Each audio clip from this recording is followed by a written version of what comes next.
하나님 주신 말씀 창세기 25장 23절에서 28절 말씀입니다. 제가 먼저 23절 말씀 보겠습니다. 여호와께서 그에게 이르시되 두 국민이 내 태중에 있구나. 두 민족이 내 복중에서 붙어 나누이리라. 이 족속이 저 족속보다 강하겠고 큰 자가 어린 자를 섬기리라 하셨더라.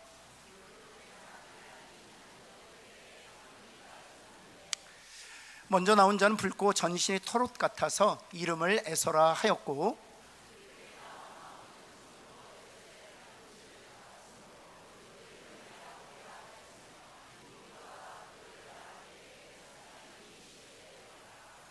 그 아이들이 장성함에 에서는 익숙한 사냥꾼이었으므로 들사람이 되고 야곱은 조용한 사람이었으므로 장막에 거주하니, 이삭은 에서가 사냥한 고기를 좋아하므로 그를 사랑하고 리브가는 야곱을 사랑하였더라. 아멘. 오늘 찬양이 너무 좋았어요. 근데 찬양대는 하나도 안 들렸어요. 바이올리니스트하고 그 앞에 두 선 우리 어린아이들 목소리만 들렸어요. 여러분도 그러시죠? 바이올리니스트는 우리 손희은 간사님, 사무 간사님 아들인데요, 제가 처음 만났을 때 초등학생이었어요. 그런데 지금 어엿한 대학생이 됐습니다. 얼마나 멋지게 바이올린을 연주하는지 제가 참 감동이 됐어요. 여러분 기도해 주시기 바랍니다. 특별히 기도 제목이 있는데 군악대를 가야 돼요. 근데 쉽지 않대요. 갈 수 있도록 기도해 주십시오. 네, 오늘은 하나님 뜻보다 내 뜻대로 라고 읽으면 안 돼요. 그럼 내 뜻대로 키우겠다는 거니까 이걸 어떻게 읽어야 되냐면 하나님 뜻보다 내 뜻대로 이렇게 읽으셔야 돼요. 네, 우리 스스로에게 질문하는 것이죠. 여러분, 하나님께서 저와 여러분에게 기가 막힌 선물을 주셨습니다. 그것이 바로 우리의 자녀들이죠. 이 자녀들은 우리의 소유가 아닙니다. 하나님께서 우리에게 잠시 맡긴 선물들, 생명들이에요. 따라서 하나님께서 우리에게 잠시 맡기셨기 때문에 하나님의 계획을 따라, 하나님의 뜻을 따라 우리의 자녀들을 양육하는 그런 섬김이들이 되어야 되는 것이죠. 여러분, 그러고 보면 우리가 다 하나님께서 맡기신 이 생명들을 망친 것이 사실입니다. 한번 옆에 있는 분에게 손대지 않는 것이 돕는 일이다 한번 할까요? 네. 여러분, 다 망친 이유는 여러분이 손대서 그래요. 여러분 손날 안 됐어도 하나님이 잘 하나님의 방법대로 양육하셨을 텐데 여러분이 어떻게든 해보려고, 또는 여러분의 소유인 줄 알고 착각하고 여러분의 마음대로 키워보다가 그 모양 그 꼴이 된 겁니다. 다 여러분 탓이에요. 하나님께 맡겼으면 지금보다 훨씬 더 영향력 있는 사람들이 되고, 지금보다 하나님 더 사랑하는 신실한 자녀들 됐을 거예요. 다 여러분 탓이에요. 네, 여기까지만 잔소리하고 여러분, 그렇다면 우리가 하나님께서 맡기신 우리 자녀들을 어떻게 양육할 것인가, 오늘 이 말씀을 통해서 세 가지 원리를 찾아보면서 이제부터라도 하나님의 뜻과 하나님의 계획을 따라서 우리에게 맡기신 이 선물들을 잘 양육했으면 좋겠고요. 특별히 저 모자실에 있는 우리 신혼들을 보시겠습니까? 한번 올려서. 우리 교회 자랑들이에요. 우리 한번 박수 한번 쳐드립시다. 저분들. 저분들이 다 청년 때는 신앙이 좋았던 다 회장들, 부회장들이었어요. 찬양 리더들이고. 그리고 애 낳고 나서 신앙 다 잃어버렸습니다. 누구 키우느라고? 애 키우느라고. 저 유리벽 뒤에서 뭐 하는 거예요 지금? 그런데 여러분, 저들을 위해서 기도해 주십시오. 저렇게 유리벽 뒤에서 자녀들을 품고 예배 드리는 것 자체가 하나님께서 기뻐하시는 일이에요. 저들이 정말 자녀들을 잘 양육할 수 있도록 기도해 주시기 바랍니다. 첫 번째 오늘 원리는 무엇인가 하면 자녀에 대한 하나님의 뜻을 물어야 된다는 것입니다. 그러니까 내 소유라고 생각하니까 묻지 않아요. 하나님께서 내게 맡겨주신 선물, 하나님께서 내게 맡겨주신 그 생명이라고 하면 바로 맡겨주신 하나님께 물어야 되는 것입니다. 하나님의 뜻을 묻고 그 뜻에, 그 계획에 우리 부모인 우리가 순종해야 되는 것입니다. 내가 이루지 못한 소원을, 내가 이루지 못한 꿈을 나 대신 자녀를 통해서 이루는 것이 아니라, 그리고 내 노후 보장을 자녀들에서 찾기 위해서 자녀들을 양육하고 교육하는 것이 아니라 하나님의 뜻이 우리 자녀를 통해서 이루어지도록, 펼치도록 우리가 그 뜻을 묻고 그 뜻에 부모가 적극적으로 순종해야 된다는 것입니다. 때로는 하나님의 뜻도 묻지 않을 뿐만 아니라 더 나아가서 하나님의 뜻을 알아요. 하나님이 우리 자녀들 향한 뜻, 하나님의 계획을 상황을 통해서, 말씀을 통해 보여주세요. 그럼에도 불구하고 그 뜻과 나의 뜻이 상충하면 절대로 하나님의 뜻에 순종하려고 하지 않아요. 나의 뜻을 고집하려고 한다는 것입니다. 여러분, 오늘 창세기 25장 22절 우리 본문은 이렇게 시작하고 있습니다. 그 아들들이 그의 태 속에서 서로 싸웠다. 리브가의 태 속에서 그 아들들이 싸웠다는 것입니다.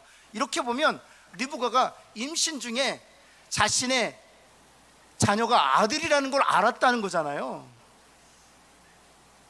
여러분들은 임신하면 압니까? 의사의 도움 없이도 알 수 있을까요? 그 고대에 내 안에 들어선 아이가 아들이라는 것을 어떻게 알 수 있겠습니까? 또 단수가 아니라 복수잖아요. 쌍태라는 건 또 어떻게 알았겠어요? 이 기록은 이미 결과 이후에 기록된 거예요. 낳아보니까 쌍태였고 낳아보니까 아들들이었구나 라는 사실, 결과론적 기록이에요. 따라서 임신했을 땐 몰랐습니다. 그런데 어떤 일이 있게 된 거예요? 임신을 했는데 너무 배가 아픈 거예요. 여러분, 그 당시 그 아비 이삭은요, 아브라함이 아버지였잖아요. 아브라함이 100세 때 주신 생명이었습니다. 따라서 이삭에게는 어떤 신앙관이 있었냐 하면, 모든 생명은 하나님이 주시는 것이다, 하나님의 선물이다 라는 신앙관이 있었어요. 그래서 자신의 아내 리브가에게 하나님께 자녀의 선물을 주셨을 때, 아, 하나님 주신 선물이구나, 하나님 주신 생명이라는 그런 확고한 신앙관이 있었던 것이죠. 그래서 너무 아플 때 하나님께 물었던 것입니다. 22절 한번 다시 한번 볼까요? 그렇게 너무너무 아플 때 이삭과 리브가가 하나님께 나아가 기도합니다. 이럴 경우에는 우리가 어찌해야 됩니까? 그리고 여호와 하나님 앞에 물었다는 것입니다. 여러분, 그렇다면 너무 아프니까 이 고통의 이유를 좀 알려주십시오 라는 것이 기도 제목이었을까요? 아니면 너무 아프니까 하나님 이 고통을 경감시켜 주십시오 라는 것이 기도의 내용이었을까요? 아니에요. 그 다음 절 응답을 보면 이삭과 리브가의 기도 제목, 기도 내용이 그런 것이 아니었음을 알 수 있습니다. 그 기도를 들으시고 하나님께서 답변하신 것이 바로 이것입니다. 여호와께서 그에게, 이삭과 리브가에게 이르되 두 국민이 내 태중에 있다는 것입니다. 그리고 두 민족이 내 복중에서부터 나뉠 것인데 저 족속보다 강하겠고 큰 자가 어린 자를 섬길 것이다. 이것이 하나님의 계획이다, 이렇게 말씀해 주시는 거예요. 두 민족이 나뉠 것인데 큰 자가 어린 자를 섬길 것이다. 다시 말해서 메시아의 조상으로 하나님께서 어린 자 야곱을 택했다라고 하나님의 놀라운 구속의 계획을 기도했던 이삭과 리브가에게 말씀해 주셨다는 것입니다. 다시 말해서 기도의 내용은 고통에 대한 이유가 아니었어요. 이렇게 너무 고통스러운데 하나님의 뜻을 물었던 거, 하나님의 계획을 물었던 거예요. 하나님께서 내게 주신 이 생명에 대한 하나님의 계획이 있을 터인데 그 뜻과 계획을 좀 제게 알려주십시오 라고 기도했던 것이죠.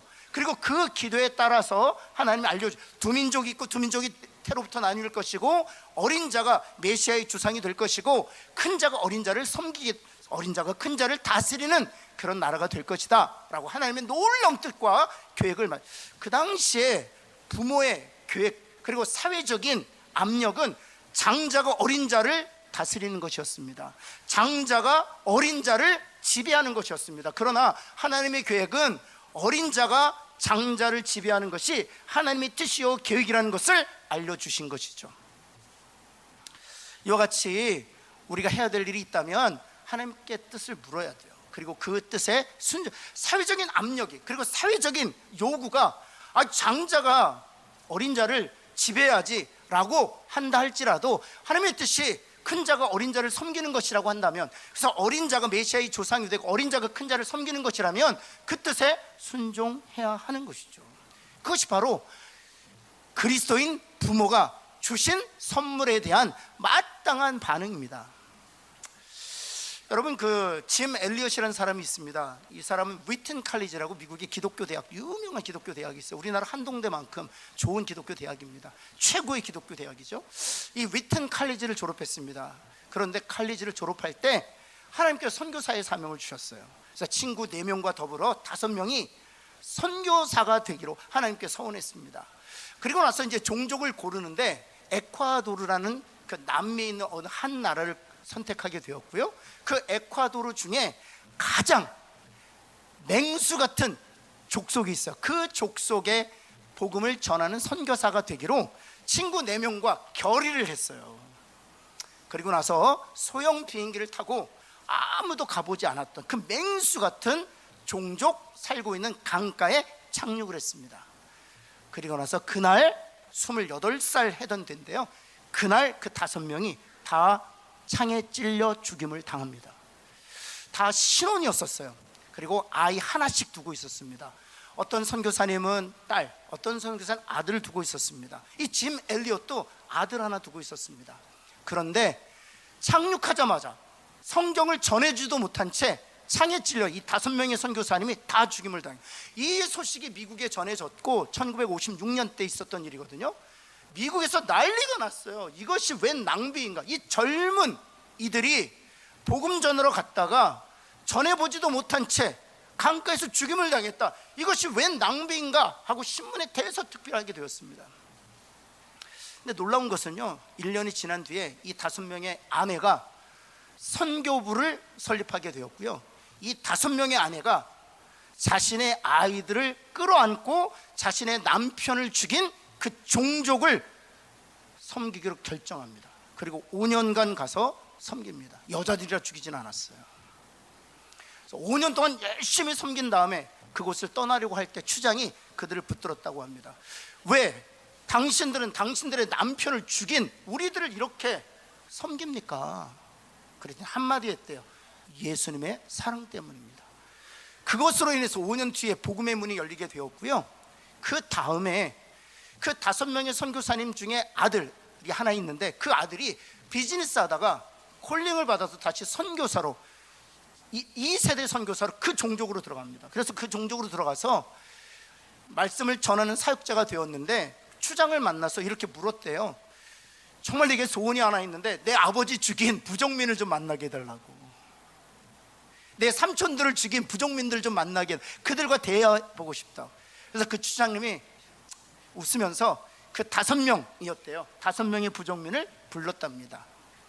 근데 놀라운 것은요, 그 2세 선교사가 들어가서 이제 사역을 막 시작할 때 자신과 자신의 아비와 자신의 삼촌들을 죽였던 그 5명의 부족민이 그때 당시에는 어떻게 되었느냐, 4명은 목사님이 되었어요. 1명은 전도사님이 되어서 신학에서 공부하고 있었습니다. 여러분, 이 사실을 이 아들이 이것이 웬 낭비인가 이 대석특필했던 기자에게 다시 알려주었어요. 낭비가 아닙니다. 이것은 하늘의 미랄이 되었고 그 미랄을 통해서 복음이 풍성하게 열매를 맺혔다는 사실이에요. 여러분, 그런데 이 짐 엘리엇의 이야기가 이렇게 알려지게 되었고 그로 인하여 수많은 20대 젊은이들이 이 짐 엘리엇과 이 4명의 친구처럼 선교사가 되겠다고 구름대같이 일어나게 되었어요. 그래서 수많은 곳에 20대 젊은이들이 자기의 청춘을 선교적 삶으로 내어주었던 것이죠. 이것이 바로 촉발점이 되었던 것입니다. 그런데 이 짐 엘리엇이 될 수 있었던 것은 사실 그 아버지 때문이었습니다. 짐 엘리엇이 선교사로 간다고 했을 때 똑같이 다른 아비들처럼 말렸답니다. 너 장래가 촉망되는데 왜 선교사를 하려고 하느냐? 그래, 선교사 되는 거 나도 동의하겠다. 그런데 왜 하필이면 에콰도르에 있는 그 맹수 같은 종족으로 들어가서 복음을 전하려고 하느냐? 편한 선교지도 많은데 선교사가 되는 것에 동의한다. 그런데 좀 안전한 곳에 가서 선교했으면 좋겠다라고 권면했다는 거예요. 그런데 이 짐 엘리엇이 아버지에게 이렇게 얘기했대요. 하나님께서 이 쓸데없는 나뭇가지 같은 나를 사용하신다고 하면 저는 영원히 사는 것이 중요한 것이 아니라 잠깐이라도 쓰임받고 하나님 앞에 귀한 도구가 되는 것이 저의 평생의 소원입니다. 그랬더니 그 말씀을 듣고 아버지가요 이렇게 얘기했답니다. 그래? 그렇다면 그것이 하나님의 뜻인 줄 내가 알겠다. 그리고 그 하나님 아버지께 너를 다시 드리겠다. 너는 내 것이 아니기 때문에. 그리고 아들이 죽었다는 소식을 들었잖아요. 장례식 때 많은 사람들이 이렇게 조문을 왔어요. 그때 슬퍼하는 그들을 오히려 위로하면서 여러분 슬퍼하지 마십시오. 우리 자식은 내 소유가 아니라 하나님의 소유였고 하나님께 저에게 잠시 맡겨주었던 것입니다. 그리고 그 하나님의 뜻을 위하여 자녀가 살았으니 저는 감사할 뿐입니다. 나에게 맡기신 그 주인에게 내 자녀를 돌려드린 것 뿐입니다. 그랬다는 거예요. 사랑하는 성도 여러분, 내 뜻이 아니라 하나님의 뜻을 묻고 그 뜻에 순종할 수 있는 그런 저와 여러분 되시기를 예수 그리스도에 다시 한번 축복합니다. 두 번째는요, 사실 오늘 본문의 가장 중요한 핵심이라고도 할 수 있어요. 이건 같이 한번 읽어볼까요? 우리에게 주어지는 문제이기 때문입니다. 같이 한번 읽습니다. 시작. 편애는 상처를 낳고 분열을 만듭니다. 한번 다짐하는 의미에서 편애하지 맙시다. 한번 할까요? 여러분, 이삭과 리브가의 가정의 가장 큰 문제는 편애였습니다. 저는 이 말 믿지 않습니다. 목사님 10손가락 깨물어도 안 아픈 손가락 없어. 안 아픈 손가락 있습니다. 더 아픈 손가락이 있습니다. 첫째하고 둘째하고 다르고요, 아들하고 딸하고 다릅니다. 외손주하고 친손주 다릅니다. 한번 옆에 있는 분에게 진지하게 당신의 얼굴에서 다 읽을 수 있습니다. 애들이 모르는 것 같죠? 모르는 척 해주는 거예요. 여러분, 특별히 할머니들 조심하세요. 할아버지들 정말 조심하세요. 가끔 가다 보면서 티내지 좀 마세요. 제가 봐도 너무 티나요. 목사님 저희 친손주예요. 그럼 외손주는요? 외손주가 언제 인정받는 줄 아세요? 친손주 없을 때까지만 인정받습니다. 여러분, 얼굴에서 다 티나요. 아니 목사님 전 편애한 적 없는데요. 아니요, 편애하고 계세요. 그런데 아이들이 모른 척 해주는 거예요. 왜냐하면 그것을 아는 척 했다가는 오히려 자신에게 상처가 되기 때문에 애써 모른 척 하는 거예요. 첫째 둘째 모를 것 같으세요? 저희도 저희 두 아들 키우면서 편애 안 하려고 정말 혀를 깨물었어요. 하나님 앞에 정말 많이 기도했어요. 그런데요, 저는 제 입으로 단 한 번도, 제가 이렇게 말씀드렸어요, 단 한 번도 첫째와 둘째를 비교한 적이 없어요. 단 한 번도. 그래서 제 둘째가 그러더라고요. 첫째가 그러더라고요. 비교했대요. 눈으로. 말로는 비교를 안 해도 눈으로는 했대요. 다 느껴요. 여러분, 마늘 먹으면 마늘 냄새 나요, 안 나요? 제가 말 안 했어요. 마늘 냄새 날까봐 얘기 안 해요. 나요, 안 나요? 제가 한 번은 참 이상해요. 제가 집에 있는 타올 있잖아요. 그거 가지고 이렇게 머리를 이렇게 감잖아요. 머리 수건으로 감는 건 아니니까. 마르고 냄새를 맡으면 마늘 냄새가 나요. 제가 머리카락으로 마늘을 먹은 적이 없어요. 제가 마늘을 머리에 마사지한 적도 없어요. 그런데 머리카락 수건하면 수건에서 마늘 냄새가 나요. 다 냄새 나요, 여러분. 안 한다고 해도 다 냄새 납니다. 왜 제가 이 말씀 드리냐? 성경에서 그 얘기를 너무나도 계속 말하고 있게, 창세기 전체 하나님께서 교회에 먼저 가정을 세우셨거든요. 그래서 가정이 너무나도 중요해요. 근데 가정이 깨지는 이유가 다 편애 때문인 거예요. 그래서 여러분 한번 볼까요? 오늘 이삭과 리브 가정에 보면 25장 28절 한번 볼까요? 이삭은 누구를 사랑했다고요? 에서를 사랑했어요. 외향적 인간을 사랑해. 화살통 딱 메고 쫙 멋게 가서 아버지가 즐기는 별미 만들어서 쫙 대접하고, 아버지 오늘 제가 한번 쏘겠습니다. 외향적 인간이 너무 좋아요. 상남자예요. 여러분, 그런데 리브가는 누구를 좋아했어요? 최악한 내향형 야곱을 좋아했어요. 엄마와 함께 팥죽을 소소하게 끓이는, 엄마 팥 이 정도 삶으면 되지, 소금도 넣을까? 엄마 취향은 설탕이니까. 엄마를 너무나도 위로해주는 아들이에요. 내향형 인간이에요. 그래서 이삭은 에서를 좋아하고 리브가는 야곱을 좋아했다는 것입니다. 그런데 그 결과를 한번 보실까요? 여러분 27장 41절 말씀이죠. 볼까요? 아버지를 곡할 때가 가까웠은즉 내가 에서가 그 마음에 무엇을 품었습니까? 내 아우를 어찌할 것이다? 죽이겠다 라고 결정했다는 거예요. 다 누구 때문입니까? 에서와 야곱 때문이 아니에요. 이삭과 리브가 그 부모 때문이에요. 여러분, 이야기가 야곱의 가정에서도 동일하게 반복됩니다. 여러분, 야곱 한번 보실까요? 야곱에는 12명의 아들이 있었잖아요. 한번 볼까요? 야곱 37장으로 갔어요. 33절. 요셉은 노년에 야곱이 얻은 아들이므로 야곱이 여러 아들들보다 누구를 더 사랑했다? 요셉을 사랑했다. 그리고 무엇을 입혔다고요? 저는 주일학교 때 채색 옷 그러면 저희 주일학교 반사님이 색동 저고리라고 얘기해 줘가지고 지금도 채색 옷 하면 색동 저고리만 떠올라요. 그 지우셔야 돼.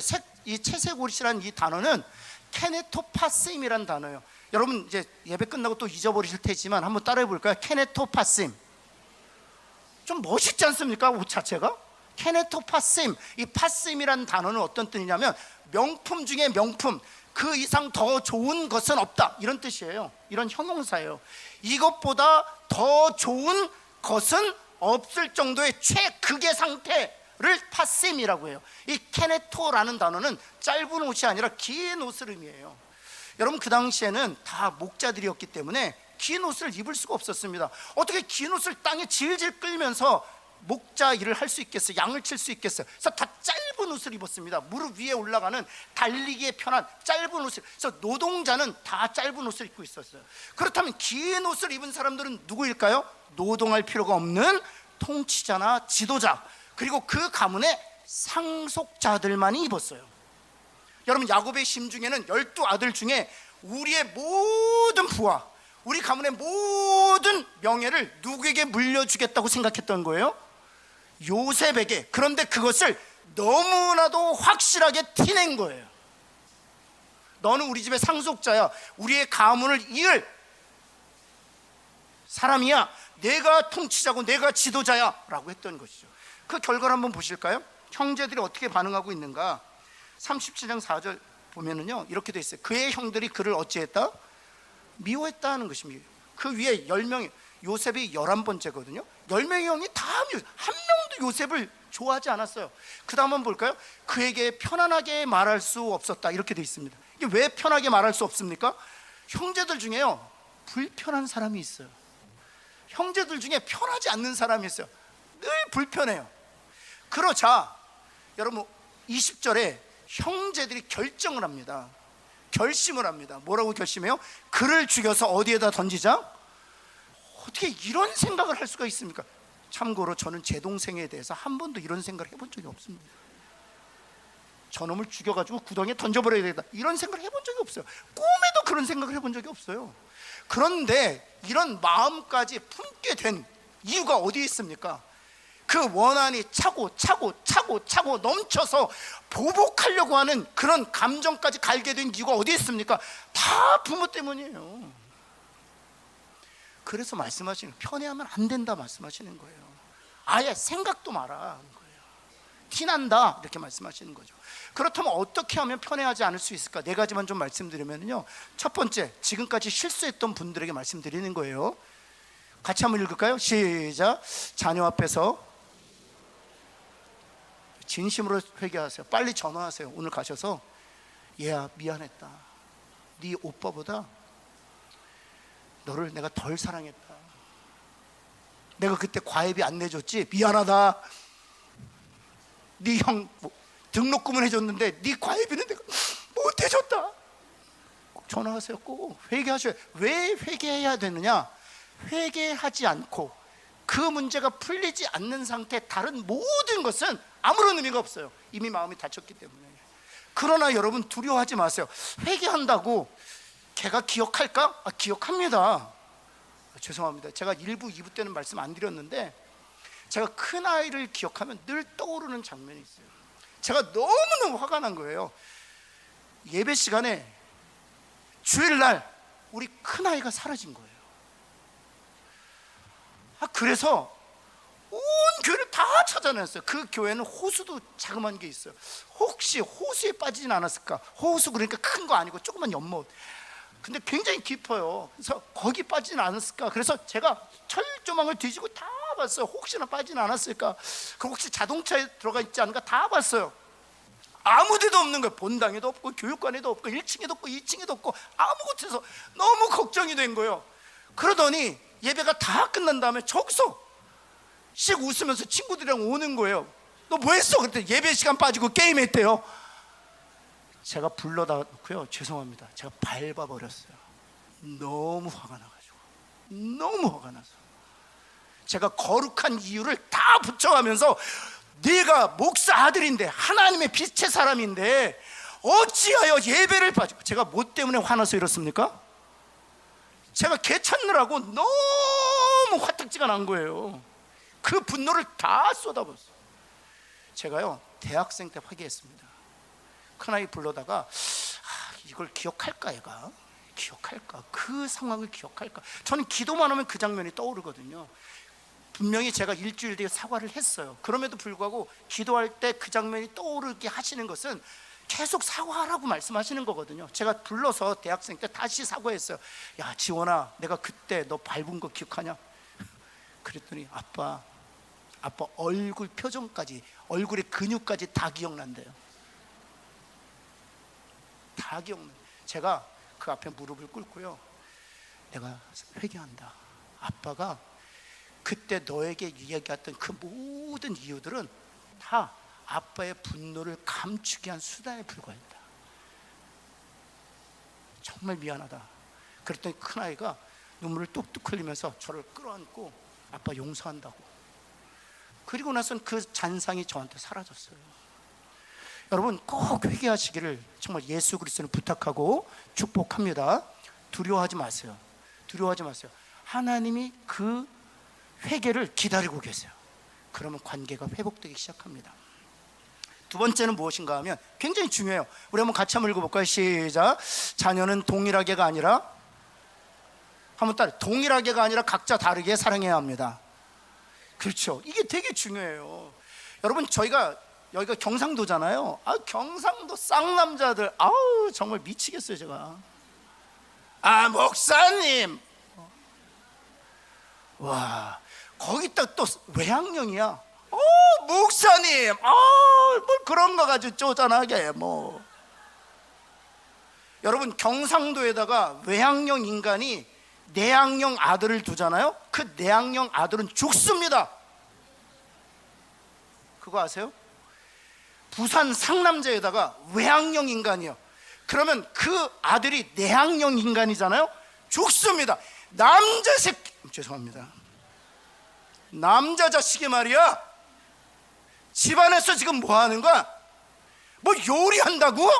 말이 되는 소리를 해라. 그건 여자들이 하는 일이지. 그럼 옆에 있는 딸이요, 상처받아. 그 여자아이는 외향령 인간이거든요.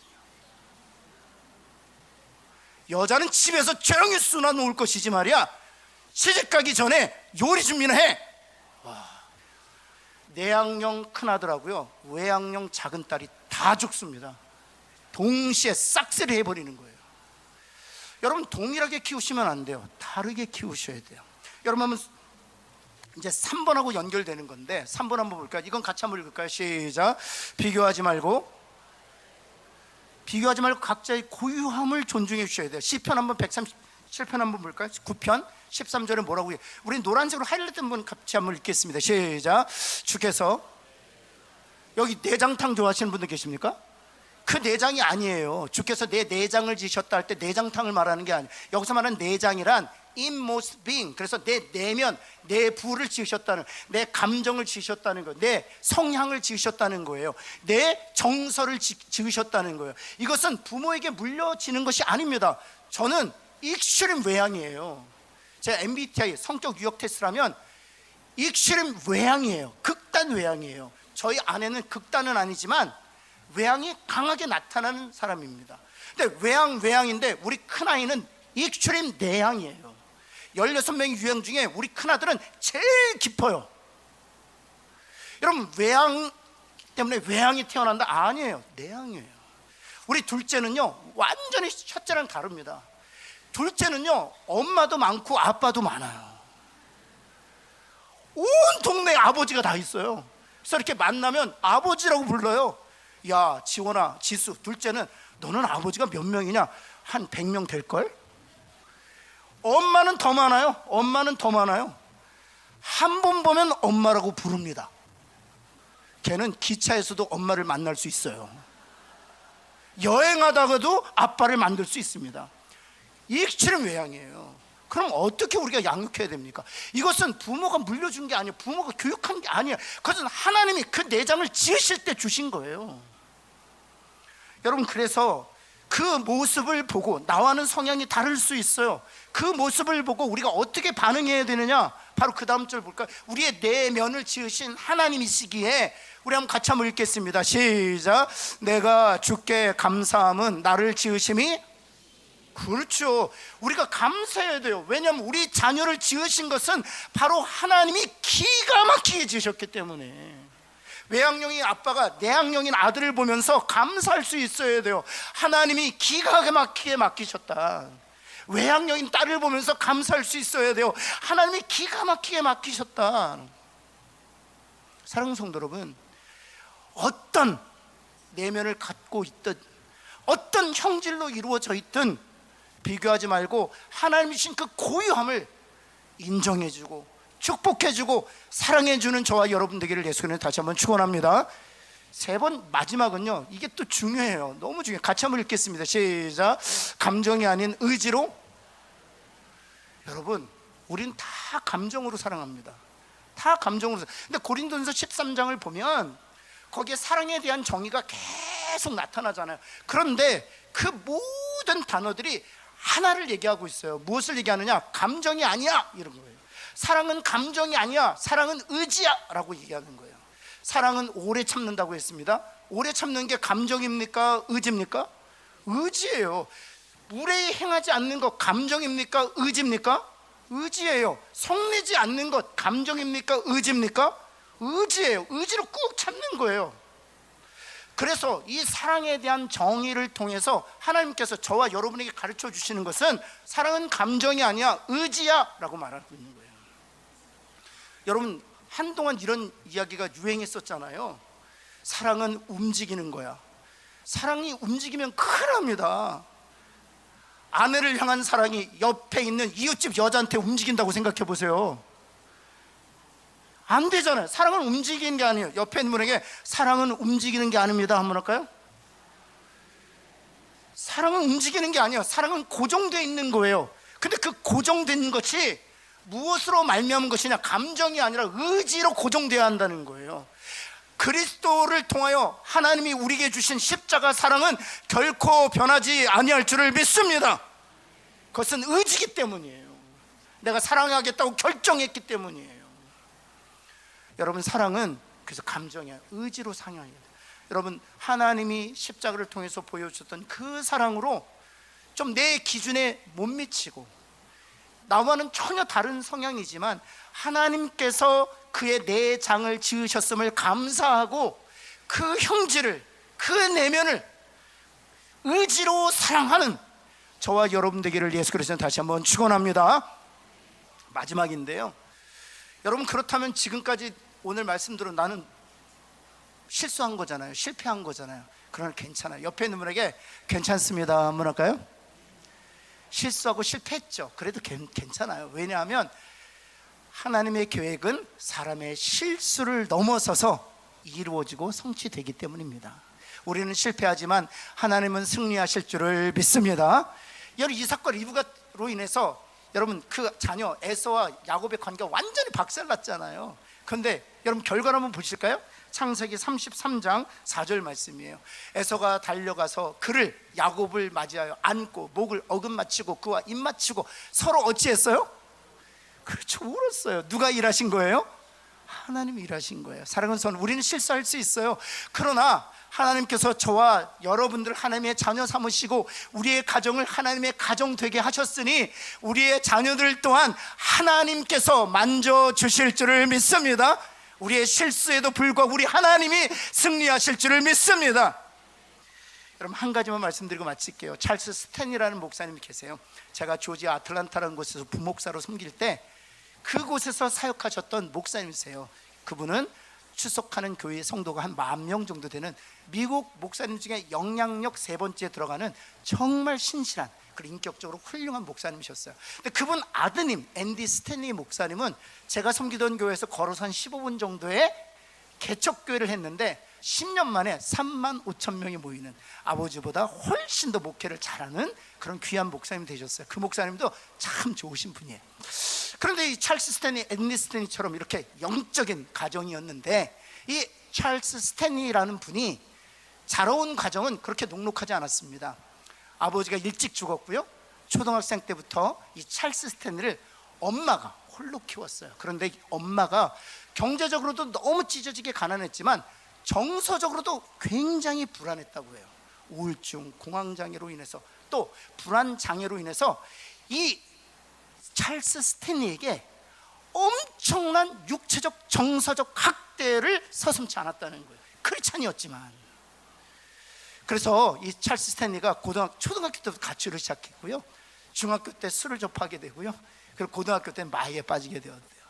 그러다가 대학교 때 가서 거듭나고 대학교 마지막 졸업반 때 목사가 되기로 하나님 앞에 서원하고 이렇게 훌륭한 목회자가 된 것. 그분이 나중에 이런 책을 썼습니다. 실수가 많은 가정이지만 하나님께서 승리하십니다. 이런 책을 썼어요. 사랑하는 성도 여러분, 실수가 많지만 하나님은 반드시 승리하실 줄을 믿습니다. 근데 찰스 스탠리의 이야기는 거기서 안 끝나요. 그 손자에게도 문제가 생겼어요. 앤디 스탠리 아들은 그렇게 목회를 잘하는 목사님 되었지만 그 딸은 남편과 살다가 이 손자가 유치원 다닐 때 이혼을 하게 됩니다.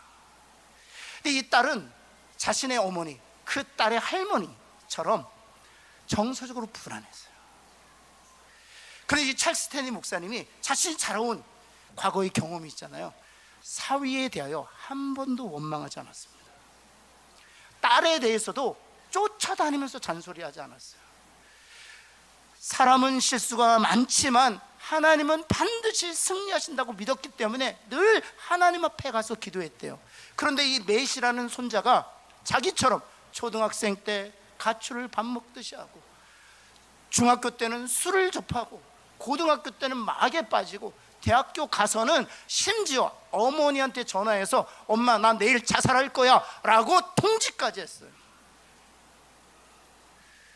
너무 할아버지가 너무 마음이 아파서 이분이 조지아에서 사역하시는데 이 캘리포니아에 있는 곳까지 5시간 비행기를 타고 날아갔어요. 그리고 이 맷 손자를 만났습니다. 그 손을 붙들고 울면서 권면을 했대요. 손자야, 내 지난 과거의 삶도 녹록치 않았다.